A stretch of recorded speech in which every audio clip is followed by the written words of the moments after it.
I absolutely love boxing for 88%, but I truly hate the other 22% because we are getting hit, and consistently getting punched in the head is very bad for our long-term health because regular impact causes brain damage, which is known as CTE, chronic traumatic encephalopathy, and the symptoms of CTE are terrible. It starts easy with light sensitivity, headaches, trouble sleeping, and then gets worse with anxiety, depression, trouble balancing, and memory loss.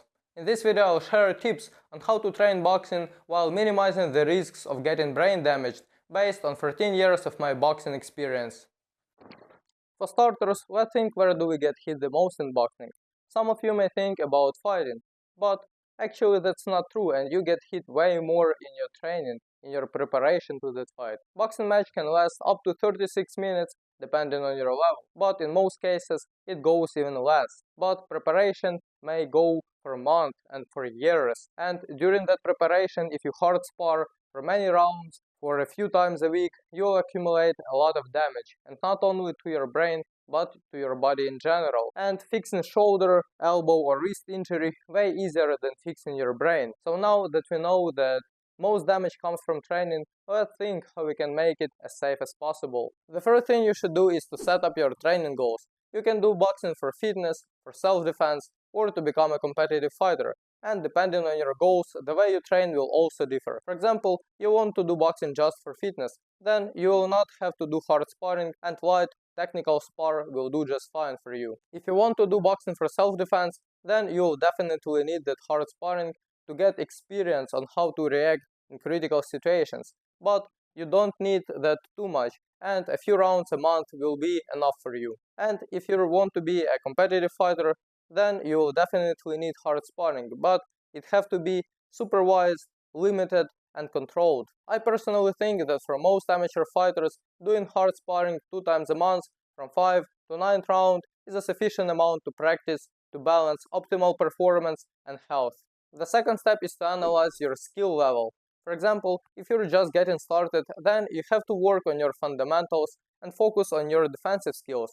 Only after practicing that enough, you can start doing light sparrings to become an intermediate fighter. Once you're an intermediate fighter, you can start doing hard sparrings if that matches your goals. And if you're an advanced or even elite boxer, you can keep going with hard sparrings, or you may consider reducing the load or stop doing hard sparrings completely to minimize the risks of damage. Because once you know how to act in critical situations, you have enough experience, you may consider quitting hard sparrings to save your health. And many professional fighters stick to that idea and quit hard sparrings, and now they do only light technical sparrings in their training. And a good example will be Max Holloway, who haven't done hard sparring session for years now. You guys only get one brain. Save it. You guys don't need to do it. You sparred enough. You train enough. We know how to punch someone. You know how to slip a punch. Why are you gonna take unnecessary damage? The third pointer is to pick a gym that you're gonna train in that will help you reach your goals without getting hurt. Pay attention to the training program, coaching methods, communication between members, and reviews from people who train there. Pick the gym you're gonna train in very carefully. Visit different places, see how they train there, compare those places, and then pick the one that suits you best. And if you don't have an opportunity to go to a boxing gym, or you just want to get better additionally outside of your class, check out the KO Boxing Package, which is my training program that is designed for boxers of different levels to help them maximize their performance. It includes 14 video lessons, 50 boxing sessions, 30 weightlifting sessions, 10 running workouts, mobility and flexibility plan, daily pointers for better health, and private community with all the members where I share exclusive content and answer to questions. If you want to see the real gains, get the KO Boxing Package, which is now available with 60% off discount. First link in the description. Moving on to tip number 4, finding alternatives for hard sparring. There are actually many ways to improve your skills and especially partner work without full contact sparring. For example, my best friend Serhiy, who you could see in many of my videos, has very bad eyesight, but still he does partner work. So for safety reasons, you can do shoulders and body punches only.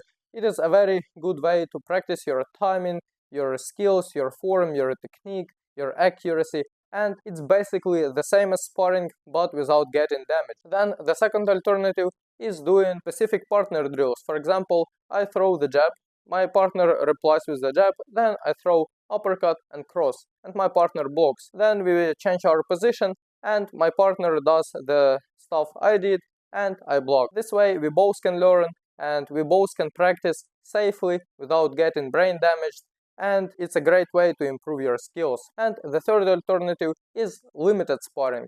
For example, in the first round, we're gonna use only our lead hand. So our lead hand can throw jabs, jab to the body, body punches, hooks, uppercuts, whatever. Then in the second round, we're gonna add our rear hand, but only to the body. So freestyle lead hand and backhand only to the body. And in this way, you can slowly roll into sparring and you'll gain confidence. And then with time, you will reduce those limitations and go to a full hard sparring.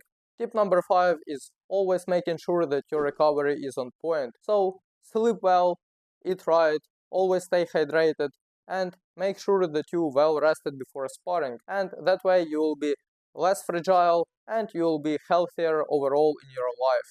And the last but not least is to hold down your ego and be smart enough to communicate and talk to your partners about this topic. Say them that you want to prioritize your health and not beating the living out of each other every single session. And don't be worried if someone may think, "Oh, he's afraid of me. He's such a pussy and I'm such a beast." no, you will see who will laugh at the end. That is it for this video. Now I shared with you my philosophy on training boxing without getting brain damage. If you found this video helpful and interesting, please make sure to hit that like button and be subscribed. For you, those are just 2 clicks, and for me, it's a huge motivation to keep going. Thanks for watching and stay sharp.